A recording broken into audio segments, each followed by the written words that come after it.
Assalamualaikum warahmatullahi wabarakatuh. Perkenalkan nama saya Fafin Raffi Laftianto, NIM 182230036 dari jurusan Sistem dan Teknologi Informasi.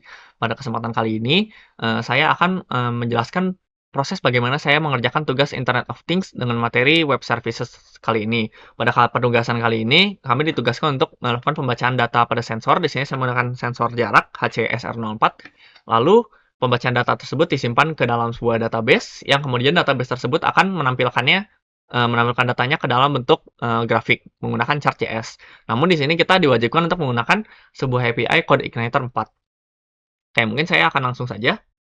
Di sini akan ada terbagi beberapa tahap yang perlu kita lakukan ya. Yang pertama, kita perlu mendownload CodeIgniter 4 terlebih dahulu. Setelah kita download, nanti kita akan buat API-nya. Setelah kita download API-nya, kita akan coba kirim data dari SP32 ke database. Dan yang terakhir, kita akan tampilkan ke dalam grafik. Oke, yang pertama, kita akan download dulu ya. Di sini bisa tekan aja, download. Ini pakai website codeigniter.com/download ya. Kalau udah download, nanti dia akan muncul zip-nya. Setelah terdownload zip-nya, kita perlu melakukan ekstrak. Kita perlu ekstrak zip-nya ini. Kita ekstrak menggunakan WinRAR ya, seperti biasa. Itu nanti kita akan simpan ke dalam XAMPP dan kita masukkan ke dalam htdocs. Di sini. Nanti namanya itu kita perlu ganti. Bebas sih sebenarnya, cuman kalau saya di sini menamakannya IoT Strip API. Ini isinya sudah lengkap dengan semua yang ada dalam CodeIgniter ya, yang dibutuhkan CodeIgniter. Nah, oke. Namun setelah itu CodeIgniter itu belum terinstall. Kita perlu installnya menggunakan Composer terlebih dahulu. Ini adalah Composer, websitenya getcomposer.org/download. Untuk mendownload kita hanya tekan yang ini aja, Composer Setup Executable. Setelah download kita jalankan ya. Jalankan aja kayak biasa. Ini contohnya. Nanti tinggal tekan aja install for all user. Ikutin langkahnya. Kalau udah terdownload, kita perlu ke file yang IoT API ini, terus open in terminal. Setelah open in terminal, kita bisa jalanin Composer install. Harusnya nanti dia kayak akan mendownload gitu sih. Cuma karena saya udah melakukan instalasi terlebih dahulu, jadi di sini tidak ada yang perlu diinstal ya. Nanti untuk install, update, or remove. Oke, berikutnya kita perlu melakukan pengetesannya dulu, kayak si websitenya udah terakses atau belum. Bisa pakai localhost strip IoT strip API /public. Kalau misalnya CodeIgniter-nya belum terinstall, nanti di sini tuh tampilannya bukan kayak gini. Dia akan muncul kayak pesan error atau enggak, whoops, apa gitu pesannya. Cuman kalau misalnya sudah terdownload, terinstall dengan berhasil, dia akan muncul seperti ini. Welcome to CodeIgniter 4.6.1. Begitu. Nah, setelah ini, sebelum kita membuat database, kita perlu mengecek beberapa hal terlebih dahulu. Beberapa di antaranya itu, pada IoT API, di dalamnya ada file env. Namun, apabila sebelumnya belum ada file .env seperti yang ini, yang saya blok ini, kita menemukan copy pada file env-nya terlebih dahulu. Kita copy paste, lalu kita rename ke file yang .env ini. Isinya apa? Nanti isinya akan muncul seperti ini. Di sini apa yang perlu kita ubah? Di sini yang perlu kita ubah cuma satu aja, yang CI_environment ini. Di sini kan adanya awalnya yang production doang, yang ini awalnya nggak ada. Nah, kita perlu nambahin CI_environment development. Dan juga tidak menggunakan hashtag ya, supaya dia tidak menjadi komen dan beneran dalam tahap development nantinya. Jadi bisa kita gunakan. Oke, berikutnya kita akan mengecek config pada app PHP yang ini. App PHP, kalau kita buka nanti isinya akan seperti ini. Untuk di sini apa yang kita ubah? Yang kita ubah hanya base URL-nya aja, yang saya blok ini. Di sini tinggal kita ubah jadi http localhost slash folder yang kita buat tadi. Di sini saya akan menggunakan IoT strip API, terus /public. Dia akan masuk ke folder public. Begitu. Nah, dan yang terakhir kita perlu kita akan perlu melakukan pengecekan PHP ininya terlebih dahulu lewat XAMPP ini ke config. Di sini ada PHP ini ya. PHP ini nanti akan buka kayak ini. Di sini apa aja yang perlu kita ubah? Di sini kan bisa kelihatan ada banyak extension ya. Nah, ada beberapa extension yang perlu kita masukin. Perlu kita hilangkan komennya supaya dia beneran bisa dipakai extension-nya. Contohnya di sini PDO MySQL, ini udah ya, titik komanya dihapus. Lalu ada MySQLi yang bukan ini.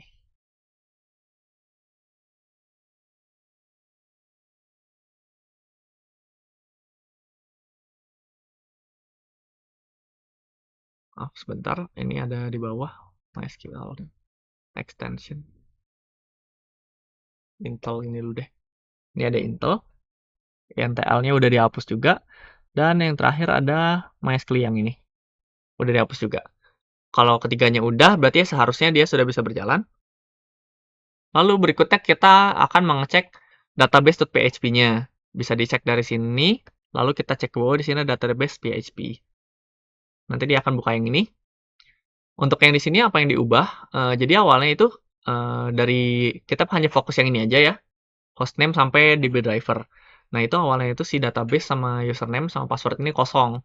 Jadi untuk username-nya kita perlu masukin root karena kita menggunakan SIMPP. Jadi user root aja udah cukup. Untuk nama database-nya kita bebaskan. Untuk di sini saya namakan IoT_data. Ya dimana setelahnya kita akan masuk ke website ini, localhost php myadmin. Jadi tekan XMPP. Ke MySQL kan ada admin. Nanti dia akan masuk ke website ini. Dan kita bisa membuat database-nya. Gitu. Dengan cara membuat create database yang ini. Kita bisa masukin aja namanya apa gitu. Misalnya ini. Nah, kita bisa masukin new table. New table ini saya membuatnya hanya 3 kolom aja. Di sini hanya ada ID, terus ada distance, sama ada timestamp. Gitu. Itu pengaturannya sudah saya buat juga pada IoT data yang ini. Sensor data, saya buat nama tabelnya. Isinya ada ID, distance, sama timestamp. Yang jadi primary key ID dia increment, distance dalam sentimeter, timestamp dia menggunakan color timestampnya. Pada waktu sekarang. Begitu.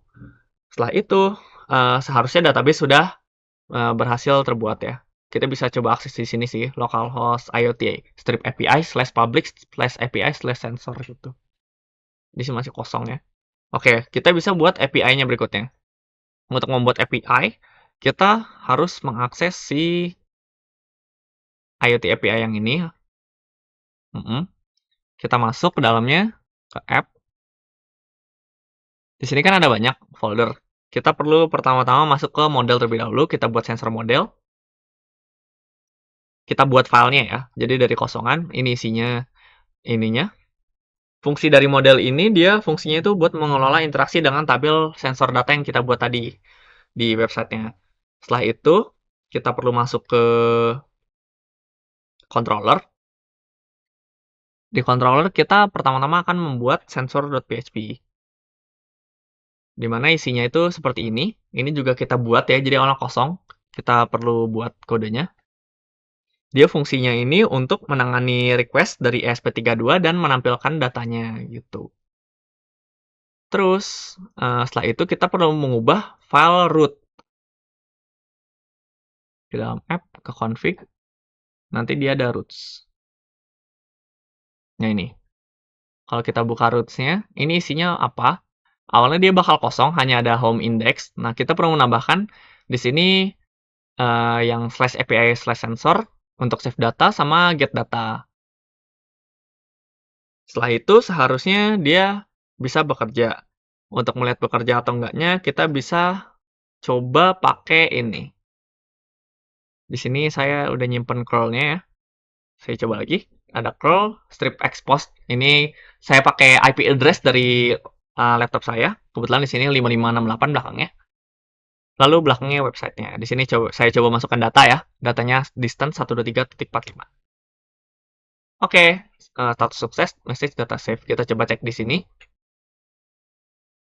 Nah, dia udah ada kan? Udah masuk. Di yang sini juga udah masuk harusnya. Oke. Oke, di sini udah masuk ya, distance 123.45. Berarti API-nya sudah berjalan dengan baik.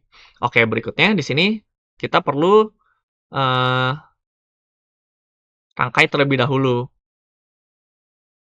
si rangkaiannya. Karena di sini saya menggunakan HCSR04, jadi hanya sedikit saja ya. Yang dibutuhkan hanya SP32, kabel data, dan 4 buah jumper cable. Di sini saya menggunakan female to female, karena tidak menggunakan breadboard.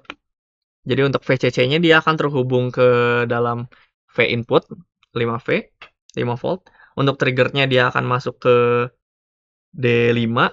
Untuk echo-nya dia akan masuk ke D18.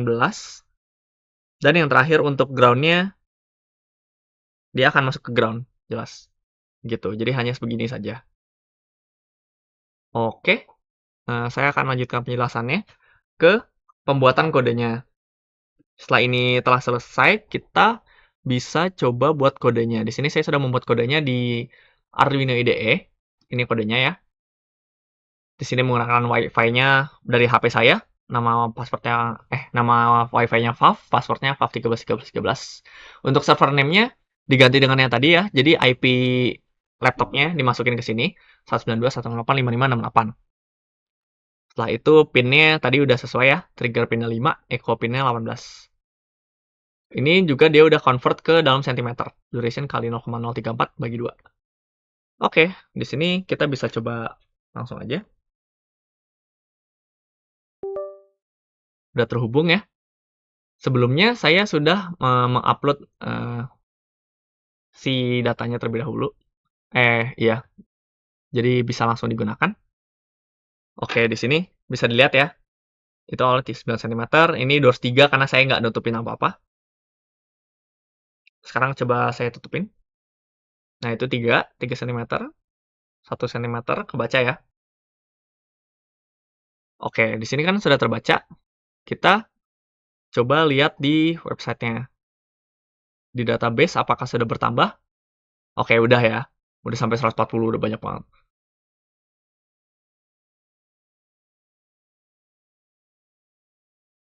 Di sini juga nambah. Nah, kan? Oke. Nah, terus kita perlu membuat grafiknya. Untuk membuat grafik, bentar di sini saya cepat dulu. Kita perlu kembali ke beberapa file yang tadi, folder yang tadi. Pertama-tama kita masuk ke dalam si views. Views ini supaya dia menampilkan datanya. Di sini pakai sensor underscore view. Seperti yang dapat dilihat di sini isinya ini ya. Ada chart JS-nya pakai script. Udah saya buat juga.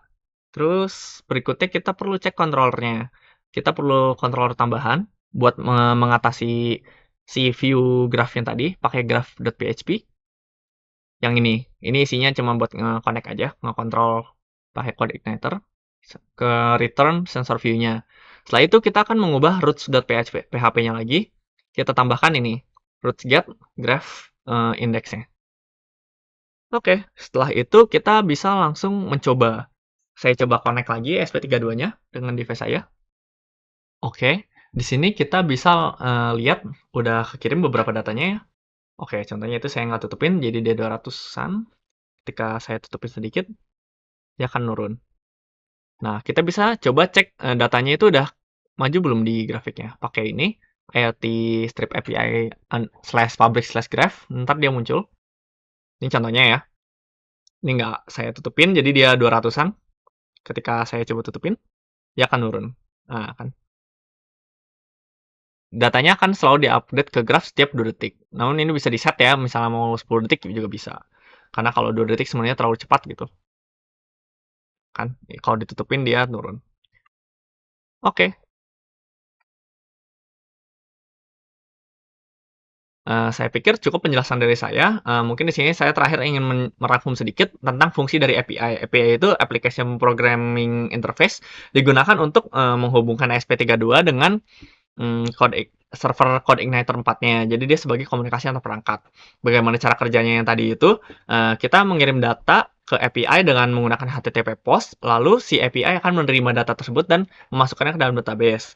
Nah, setelah itu website akan mengambil datanya dari database itu pakai HTTP GET, terus kemudian ditampilkan ke grafik menggunakan Chart.js.